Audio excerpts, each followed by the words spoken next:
अगर आप extra use कर रहे हो और अर्निंग नहीं हो रही है या फिर सब कुछ सही चल रहा था और अचानक से अकाउंट सस्पेंड हो गया, तो ये वीडियो आपके लिए है।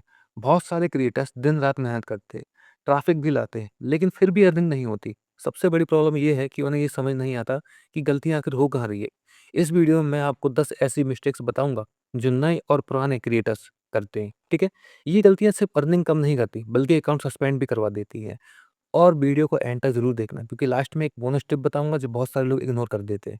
सबसे पहली गलती ये है कि खुद से एड्स क्लिक करना, यानी कि दोस्तों से क्लिक करवा लेना।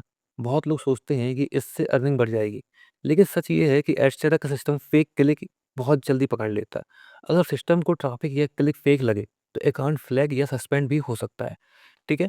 तो दूसरी गलती ये है कि एड्स को गलत जगह लगाना, मतलब एड्स आप प्लेस गलत जगह कर रहे हो, ठीक है? हर एड फॉर्मेट का अपना सही प्लेसमेंट होता है। अगर कोड गलत जगह लगा दिया, तो एड्स प्रॉपर्ली लोड नहीं होंगे और सीपीएम भी बहुत कम हो जाएगा। इसलिए हमेशा ऑफ़िशियली इंस्ट्रक्शन जो बताते हैं कि हेड टैग के नीचे लगाना है, वगैरह-वगैरह, वहीं पर करना है आपको, ठीक है? प्लेसमेंट सही जगह होनी चाहिए। तीसरी गलती ये है कि एक ही पेज पर बहुत सारे एड्स लगा देना, जैसे कि कई लोग सोचते हैं कि जितने ज़्यादा एड्स लगाएँगे उतनी ज़्यादा अर्निंग होगी, लेकिन होता इसका उल्टा है। विज़िटर पेज छोड़कर चले जाते हैं और अर्निंग और भी कम हो जाती है। इसलिए एड्स की क्वांटिटी से ज़्यादा क्वालिटी पर ध्यान देना है, ठीक है? ये बात ध्यान रखना है आपको। चौथी गलती ये होती है कि पूरी दुनिया की ट्रैफ़िक टारगेट करना। ऐसा बिल्कुल मत कहो भाई। हर कंट्री का सीपीएम अलग होता है। अगर आप बिना प्लानिंग के वर्ल्ड वाइड ट्रैफिक टारगेट करोगे, तो रिजल्ट उतना अच्छा नहीं मिलेगा। बेहतर है कि पहले कुछ हाई क्वालिटी कंट्री पर फोकस करें और धीरे-धीरे डाटा के हिसाब से एक्सपेंड करते चलना है। ठीक है? अब बात करते हैं उन मिस्टेक्स की जो एक्सपीरियंस क्रिएटर भी करते हैं। तो चलो शुरू करते हैं। देखो क्या होता है कि एक ही पेज पर अलग-अलग एड नेटवर्क लगा लेना। मतलब कि एग्ज़ाम्पल बता रहा हूँ, एडस्टेरा हो गया, दूसरा एड नेटवर्क है मोनेटैक हो गया, तो ऐसे कुछ अलग-अलग एड नेटवर्क आप लगा लेते हो। इससे क्या होता है कि गलत तरीका है, सबसे पहली बात बता रहा हूँ, ठीक है? ये इससे स्क्रिप्ट आपस में कॉन्फ्लिक्ट कर सकती है। मतलब कि और एड्स सही तरह काम नहीं करेंगे आपके, ठीक है? कभी-कभी अर्निंग दोनों नेटवर्क की इफ़ेक्ट हो जाती है, ठीक है? ये बात ध्यान रखना। और इनवैलिड या इंसेंटिविट्स, ठीक है? ऐसा एक वर्ड बोलते हैं, ठीक है? इंसेंटिवाइज़्ड बोलते हैं, ठीक है? ट्रैफ़िक लाना। अगर आप रिवॉर्ड ऐप, पेड क्लिक या क्लिक करके पैसे कमाओ जैसी वेबसाइट से ट्रैफ़िक लाते हैं, तो एडवर्टाइज़र्स उस ट्रैफ़िक को वैल्यूएबल नहीं मानते। ऐसे ट्रैफ़िक की वजह से अर्निंग कम हो सकती है और अकाउंट भी आपका रिस्क में आ सकता है, ठीक है? ये बात ध्यान रखना है आपको। देखो 7वीं गलती ये है कि कंटेंट पॉलिसी को इग्नोर करना, सबसे पहली बात तो। हर कंट्री के रूल्स अलग होते हैं। अगर आप रिस्ट्रिक्टेड कंटेंट यूज़ करते हैं या पॉलिसी वायलेट करते हैं, तो अकाउंट रिव्यू में जा सकता है। मतलब आपका अकाउंट रिव्यू में जा सकता है, आपने अगर पॉलिसी वॉल्यूशन की, ठीक है? या फिर सस्पेंड भी हो सकता है। तो इसका ध्यान रखिएगा। एड ब्लॉकर जो होते हैं, ठीक है? वो एड ब्लॉकर मतलब कि यूज़ करते हैं, ब्राउज़र में लगा लेते हैं।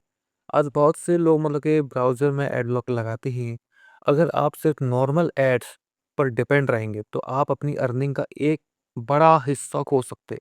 इसलिए ऐसे एड फॉर्मेट भी यूज़ करने हैं, जो एड ब्लॉकर यूज़र से भी रिव्यू अपना रेवेन्यू जनरेट करके दें। है ना? जो एड ब्लॉकर होते हैं, ब्राउज़र में होते हैं, तो उनसे भी हम रेवेन्यू जनरेट करें। तो ऐसे आपको स्टडी करनी है इस पे, ठीक है? क्योंकि ये होता है, आपने भी एड ब्लॉकर लगा लोगे तो आपको एड नहीं दिखेंगे, जिससे सामने वाले की अर्निंग नहीं होगी, ठीक है? और बहुत जल्दी रिज़ल्ट का एक्सपेक्ट करना, मतलब लोग मतलब क्या करते हैं कि बहुत जल्दी रिज़ल्ट हमको मिल जाए, बिना ट्रैफ़िक को समझने में थोड़ा टाइम तो लगता ही है, ठीक है? अगर तो आप लोगों को जल्दबाज़ी बिल्कुल नहीं करनी है, सबसे पहली बात तो। अपने अकाउंट की लॉगिन डिटेल किसी और को बिल्कुल मत देना, ठीक है? कई लोग किसी एक्सपर्ट के भरोसे अकाउंट दे देते हैं, मतलब कि कोई एक्सपर्ट हो जाता है, तो अगर उसने कोई गलत काम कर दिया, ठीक है? याद रखना, अगर उसने कोई गलत काम कर दिया, तो नुकसान आपके अकाउंट का होगा, उसका तो कुछ नहीं जाने वाला, तो इसको भी याद रखना है आपको, ठीक है? अब एक बहुत इम्पोर्टेंट बात बताना चाह रहा हूँ, ठीक है? ध्यान रखना, एडस्टेरा का एल्गोरिदम आपकी वेबसाइट और विजिटर्स को एनालाइज़ करता है ना? करता है ना? तो बेस्ट एड्स दिखाने में कभी-कभी 24 से 48 घंटे भी लग जाते हैं।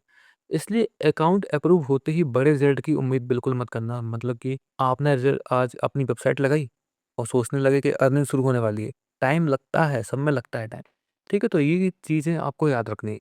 और अगर आप इंडिया से ट्रैफ़िक ला रहे हो, तो अपना सीपीएम यूएस या यूके क्रिएटर से कंपेयर मत करिए, ठीक है? हर कंट्री का एडवर्टाइज़र बजट अलग होता है, इसी वजह से सीपीएम भी अलग होता है। इसका मतलब ये नहीं कि एड सिर्फ़ फ़ेक है, ठीक है? फ़ेक नहीं है, ये नॉर्मल जियो डिफरेंस होता है। तो दोस्तों, अगर आप लोगों को, ठीक है, ये 10 मिस्टेक्स समझ में आई, है ना? इसको बहुत पेशेंस से आपको समझना होगा, ठीक है? जल्दबाज़ी बिल्कुल नहीं करनी होगी, ठीक है?